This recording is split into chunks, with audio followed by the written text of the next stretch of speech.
এবং আমাদের ম্যাডাম সোমা দত্ত মহাশয়াকে উত্তরী পরিয়ে সম্বর্ধনা জানাবে আমাদের এই কমিটির মধুবন অধিকারী,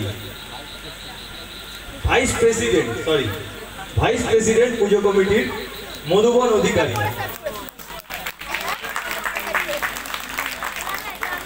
দাঁড়া, একটু দাঁড়া। ধন্যবাদ ম্যাম, একটু দাঁড়াবেন। বাবাই আছে এখানে? বাবাই আছে? এই অপুদা বাবাই আছে? ওই মাইক্রোফোনটা দিয়ে দে তো। আমি বলবো,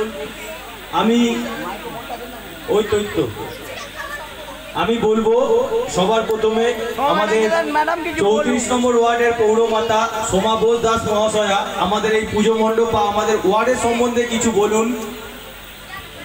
আমাদের এখানে এসে আপনার কেমন লাগলো একটু বলুন। নমস্কার, সর্বপ্রথমে জানাই বিজয়ের শুভেচ্ছা। যদিও বিজয় মানে একটু বেদনাদায়কই আমাদের কাছে, কারণ পুজো আসছে এটাই সব থেকে বেশি ভালো লাগে। পুজো চলে গেলে সত্যি খুব খারাপ লাগে, কিন্তু তার মধ্যেও আমাদের চলতে হবে। আগামী বছর আবার মা আসবে, সেই জন্যই আমাদের চলে যেতে হবে। আমার এগুলো সব খুব ভালো লেগেছে। আমি তো আমাকে অনেকবার ফোন করেছে, দুদিন আগেও ফোন করেছে যে দিদি আসতে হবে। তারপর আমি বলেছি আমি তো নানারকম কাজে ব্যস্ত থাকি, তুমি একটু আমাকে জানাবে। ও আজকে আমাকে আবার রিমাইন্ডার করেছে যে দিদি আসতে হবে। আচ্ছা, অবশ্যই আসবো। কেন, বাচ্চাদের এটা প্রোগ্রাম বা সুন্দর এটা একটা বিজয় সম্মেলন হচ্ছে, খুব ভালো লাগছে। আপনারা সবাই ভালো থাকবেন, সুস্থ থাকবেন, এই বলে আমি ছোট্ট বক্তব্য শেষ করলাম। ধন্যবাদ।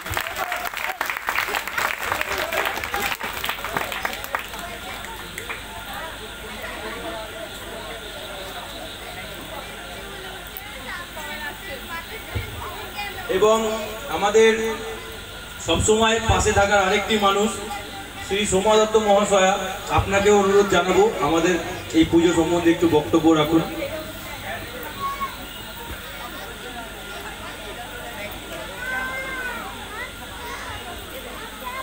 উপস্থিত সকলকে আমার আন্তরিক শুভেচ্ছা বিজয়ার জন্য অবশ্যই। আর এমনিতেও সারা বছর আপনাদের ভালো কাটুক, এটা আমার শুভ কামনা সবার জন্য।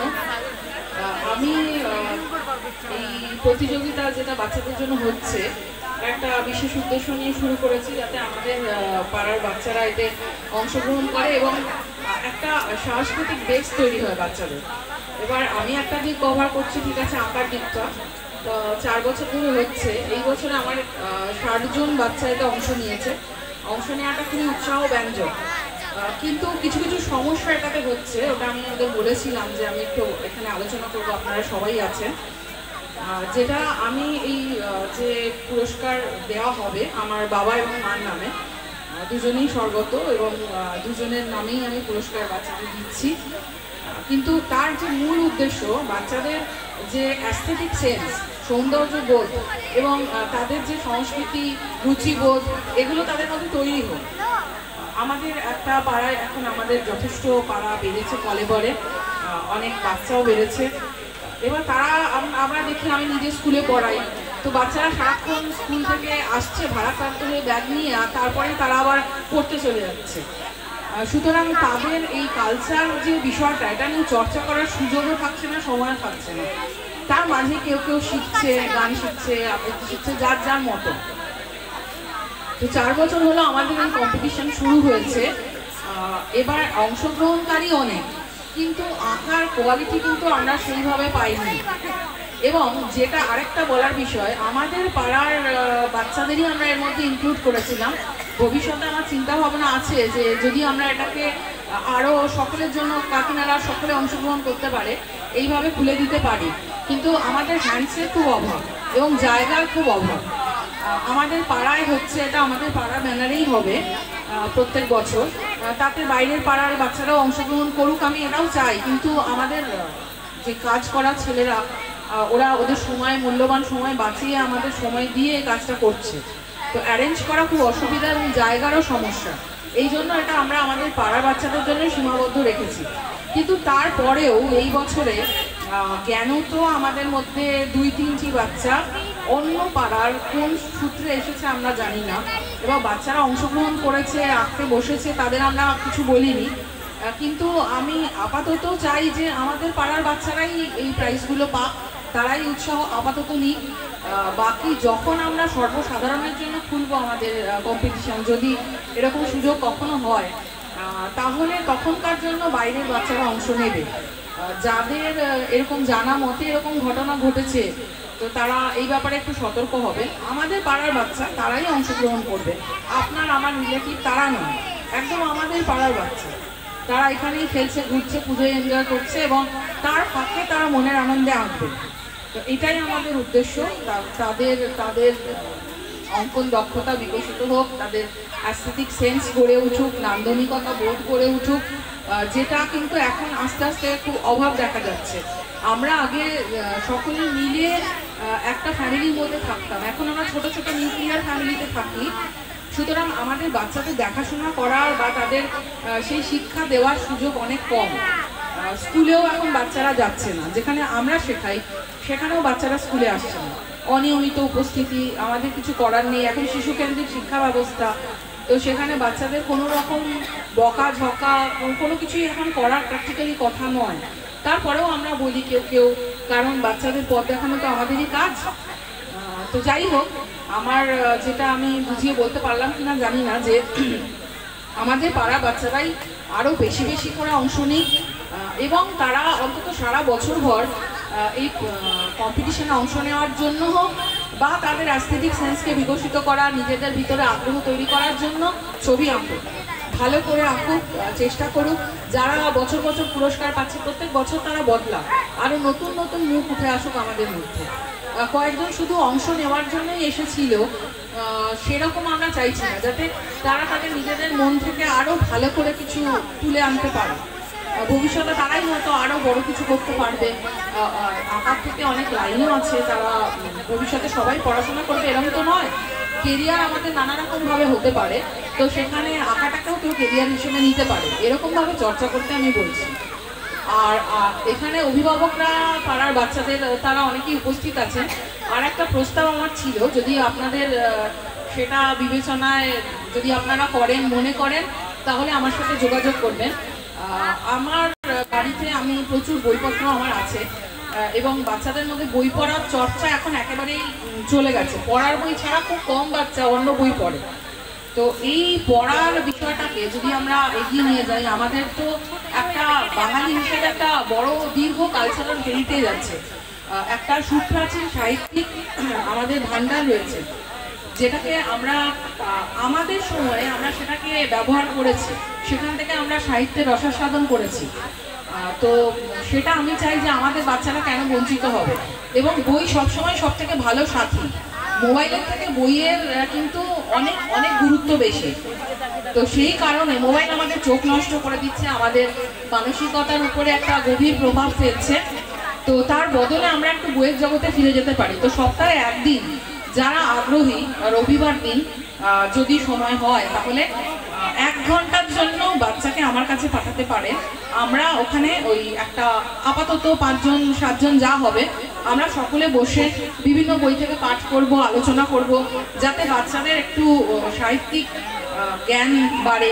ওখানে বিভিন্ন বিষয়ে চর্চা হবে, বিজ্ঞানেরও চর্চা হবে।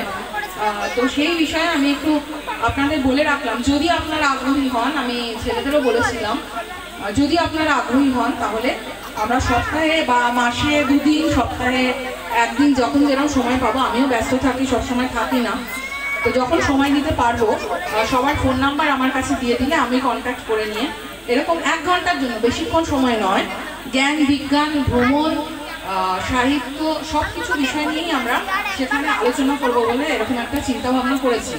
তো যদি আপনাদের উৎসাহ থাকে তাহলে আমরা এই পাঠচক্রটা শুরু করতে পারবো পুজোর পর থেকে। যারা ইচ্ছুক তারা ছেলেদের সাথে যোগাযোগ করবেন, ওরা আমাকে জানিয়ে দেবে। তো আমার বক্তব্য একটু দীর্ঘ হয়ে গেল, যাই হোক আমি এর জন্য ক্ষমা চেয়ে নিচ্ছি। তো সকলকে আরও আরেকবার আমার তরফ থেকে অনেক অনেক শুভেচ্ছা, ধন্যবাদ, অভিনন্দন। সকলে ভালো থাকবেন, আবার আসছে বছর তো দেখা হবে এখানেই। তো সকলে ভালো থাকবেন। ধন্যবাদ ম্যাডামকে। ভোলা, এগিয়ে যাও ওই টেবিলের সামনে।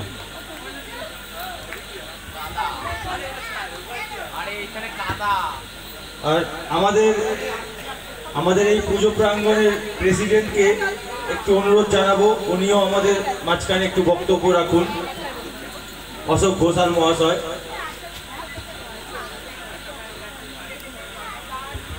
নমস্কার, সবাইকে বিজয়ার শুভেচ্ছা।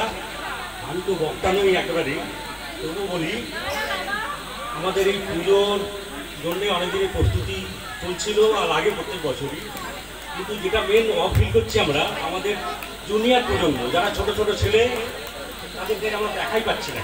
তাদের উপস্থিতি একদমই নগণ্য, শুধুমাত্র প্যান্ডেলে পাওয়া যায়, অন্য সময় পাওয়া যায়। এটা আমাদের ভাববার বিষয়, কী করে পুজোর আগামী দিন আমরা আরও ভালো করে করতে পারবো।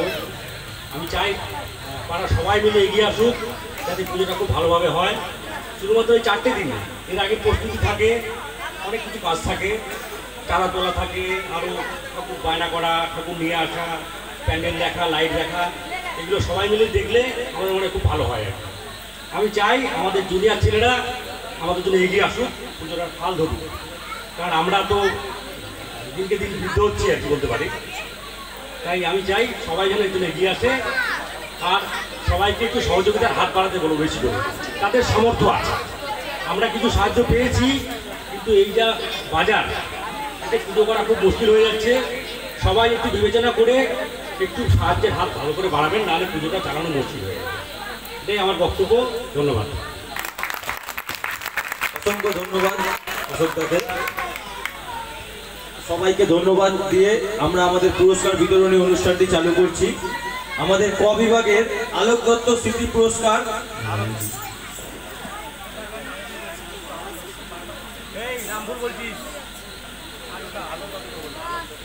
আমাদের ক বিভাগের আলোক দত্ত স্মৃতি পুরস্কার প্রথম হয়েছে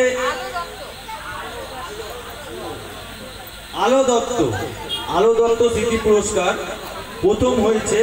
প্রথম স্থান অধিকার করেছে অদিতি অধিকারী। মঞ্চে উপস্থিত হবে অদিতি অধিকারী, মঞ্চে উপস্থিত হবে, মঞ্চে যাও।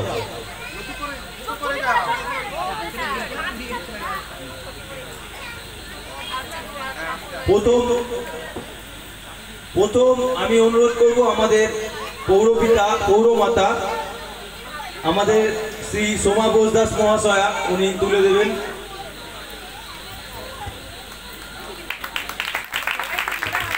সবাই। এবং দ্বিতীয় স্থান অধিকার করেছে অদ্রিজা অধিকারী। এই পুরস্কারটি দেবেন আমাদের সোমা দত্ত মহাশয়া।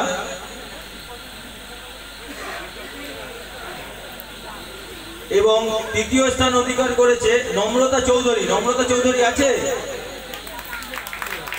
ঠিক আছে, উঠিয়ে দেবো তাড়াতাড়ি, জুতো খুলে। হ্যাঁ, নম্রতা চৌধুরীকে তৃতীয় স্থান অধিকারী পুরস্কারটি দেবেন আমাদের পুজোর প্রেসিডেন্ট অশোক ঘোষাল মহাশয়। এরপর খ বিভাগের আশুতোষ দত্ত স্মৃতি পুরস্কার প্রথম স্থান অধিকার করেছে অদ্রিতা ঘোষাল এবং দ্বিতীয় স্থান অধিকার করেছে পূজা মণ্ডল, তৃতীয় স্থান অধিকার করেছে ইশিকা অধিকারী। তিনজনাকে বলবো এই আমাদের টেন্টের সিরিজ সামনে এসে দাঁড়াও। নম্রতা চৌধুরী হয়েছে,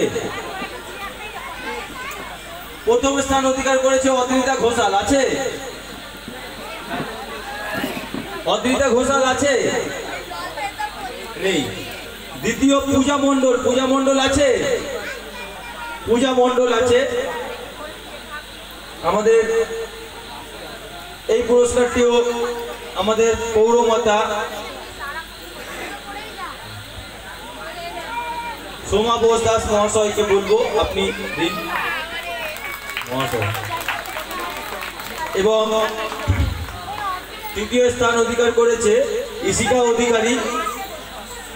সোমা দত্ত ম্যাডাম এই পুরস্কারটা দিয়ে সম্বর্ধনা জানাবে।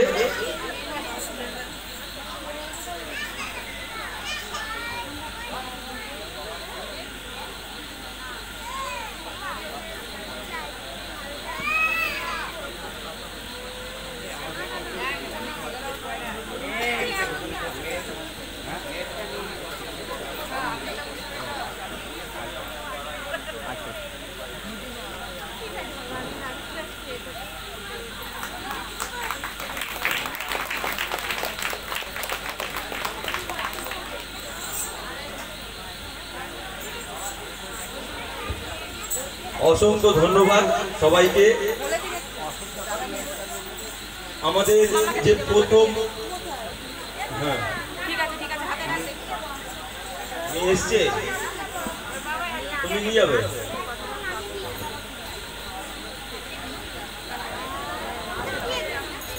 ঠিক আছে, অদ্রিতা ঘোষালের যে পুরস্কারটি, অদ্রিতা ঘোষাল ইতিমধ্যে আমাদের মণ্ডপে উপস্থিত নেই। আমাদের অমিত কর মহাশয়ের হাত দিয়ে ওনার বাবা অশোক ঘোষাল মহাশয়ের হাতে অদ্রিতা ঘোষালের পুরস্কারটি দিয়ে দিচ্ছি। জুতো খুলে একটু সবাই হাততালি দিয়ে সংবর্ধনা জানাবে।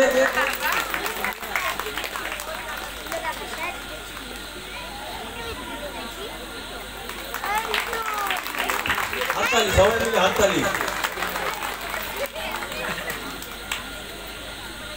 সবাইকে অসংখ্য ধন্যবাদ। আমরা ভোলা টেবিলটা নামিয়ে নে ভোলা। আমাদের